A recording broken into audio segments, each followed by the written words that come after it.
अध्यक्ष जी, दिल्ली जो कभी व्यापार, संस्कृति, औद्योगिक गतिविधियों का केंद्र हुआ करती थी, बीते वर्षों में अव्यवस्था, लाल फीताशाही और कुप्रबंधन की वजह से औद्योगिक विकास की दौड़ में दिल्ली पिछड़ती जा रही है। कितनी बुरी स्थिति है कि एक अफसरशाही इतनी हावी हो गई है कि कोई भी छोटे से छोटा अफसर बड़े से बड़े व्यापारी को जाके धमका देता है, उसको टॉर्चर करता है। ऐसी दिल्ली में व्यापारी वर्ग कितना परेशान होगा आप समझिए, जिसके कारण से बड़े बड़े उद्योग ठप पड़े हैं। व्यापारियों के लिए एक नई नीतियों का इंतजार है। निवेशकों का दिल्ली पे से भरोसा टूटता गया और अब दिल्ली को व्यापार और निवेश के लिए देश का सबसे अनुकूल केंद्र बनाने के लिए हमने संकल्प लिया है कि हम ये काम करेंगे। आदरणीय प्रधानमंत्री नरेंद्र मोदी जी की सोच है ईज ऑफ डूइंग बिजनेस और मेकिंग इंडिया। इसकी तर्ज पे हम दिल्ली में नवाचार, उद्यमी अनुकूल और निवेश प्रेरित औद्योगिक क्रांति की नींव रख रहे हैं। अध्यक्ष जी, ये एक दिल्ली का नया अध्याय यहां से शुरू होने वाला है। ये बजट केवल नीतियों की घोषणा नहीं है, बल्कि व्यवसायियों को, निवेशकों और स्टार्टअप से वास्तविक राहत देने का ठोस रोड मैप होगा। भारत के संविधान निर्माता बाबा साहब डॉक्टर भीमराव अंबेडकर जी ने कहा था कि आर्थिक उन्नति एवं सामाजिक उत्थान की कुंजी उद्योगीकरण में है। औद्योगिक विकास बढ़ने से हम रोजगार दे सकते हैं, गरीबी कम कर सकते हैं तथा जीवन स्तर को ऊंचा उठा सकते हैं। बाबा साहब ने कहा था। हमारी सरकार दिल्ली में नई औद्योगिक नीति लेके आएगी। अध्यक्ष जी, नई औद्योगिक नीति जो कि अभी तक नहीं है।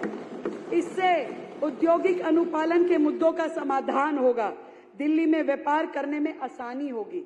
साथ ही एक नई वेयर हाउसिंग पॉलिसी को अंतिम रूप दिया जा रहा है, जो दिल्ली को सुरक्षित, संरक्षित और तेज वेयर हाउसिंग प्रदान करने के लिए उद्योगों की बड़ी जरूरत को पूरा करेगी। नई उद्योग नीति, नई वेयर हाउस पॉलिसी हमारी ये सरकार लेके आएगी।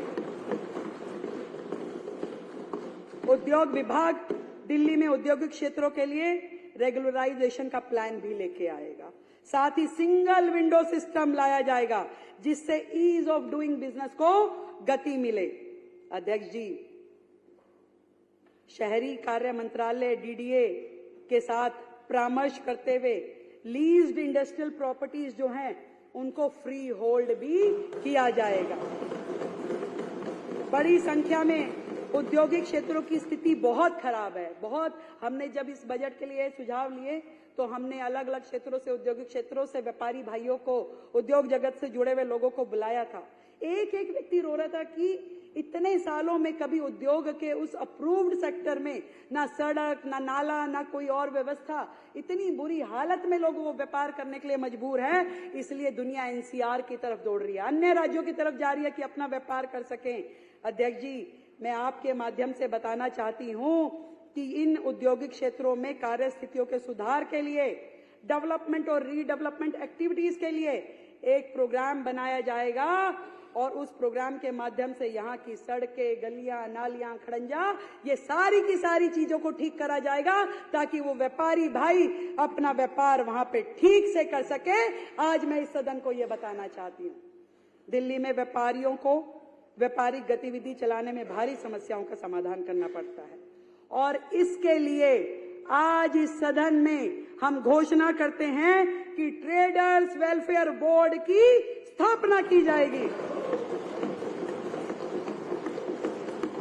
जो कि दिल्ली में व्यापारियों के सामने आने वाली समस्याओं की पहचान और निवारण का काम करेगा।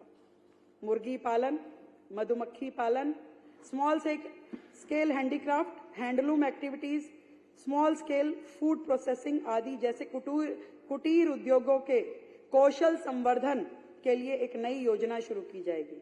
यह योजना दिल्ली खादी और विलेज इंडस्ट्रीज बोर्ड के द्वारा लागू किया जाएगा।